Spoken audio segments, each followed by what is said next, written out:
Congress certifying the 2020 election results, declaring Joe Biden the 46th president of the United States. This follows the chaos on Capitol Hill yesterday as rioters stormed kind of the hallowed halls of our Capitol, breaking past barriers, breaching the halls of Congress. One woman was killed. 3 other people died after suffering reported medical emergencies. Police and law enforcement taking hours to restore order. Joining me now, a former NYPD lieutenant, Pace University law enforcement professor, Darren Porter. Darren, this will be a case study in lack of preparation, will it not? Will it? And why weren't the police more prepared, given the volume of people who were descending on Washington yesterday for this rally? Well, the first part is there should have been an intelligence-based assessment that would have been conducted by the Capitol Police. That intelligence-based assessment would have determined who was showing up, how many people were showing up, and what was the ideology. Based on that intelligence-based assessment, then you can put in place a parameter for how many officers you'll have and focused on where that, in that Capitol complex and what exits you'll have covered.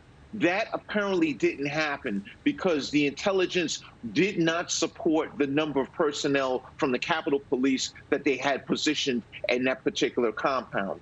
Coupled with, once things started to go awry, so to speak, the contingency plan wasn't able to support the number of people that were there. And I go back to when I was a sergeant in the NYPD, we had a riot in Madison Square Garden. We had upwards of 20,000 people, and we only had 200 cops. But we were able to sustain the safety of just the officers as well as the patrons because we had a forward plan. And that didn't appear to happen at the Capitol yesterday. Darren, describe, though, that I was watching, of course, like every American, watching some of this video, and you had members of the Capitol Police who were just being overrun by people who had breached the building, had broken into the building, and then members of congressmen and senators. It is terrifying when you feel trapped like that and that you don't have a way out. Absolutely. What happens is when you have disturbances like this, you need to choose if you're either going to shelter in place or evacuate. They elected to shelter in place because this would have created a danger for the congressional personnel if they were to evacuate and merge into the mob that was outside. It was catastrophic in connection with this being an attack on our democracy. However, we need to have a sustainable presence at the Capitol, and unfortunately, that didn't happen. So forward planning ahead, we need to look at what happened and the teachable moments that we can assess from the outcome of this disturbance and employ that moving forward. Do you think it will mean the addition of manpower to the Capitol Hill police force, Darren? And what else do you think changes in the weeks and months ahead? Well, it's going to bifurcate into 2 different components. Granted, you'll have probably a more robust personnel component, but in addition to that, you're going to invoke a series of technological innovations that can assess what's going on outside of the Capitol. And granted, there are a lot of cameras in that congressional hall, but it begs the question of us needing more technology to assist the personnel that were on the ground. And I don't think that the 2 entities were working in unison. And as a result, we saw the epic failures in security. In terms of the widespread condemnation that you heard and saw, one thing that was repeated over and over by conservatives and people on the right and the left was arrest these people.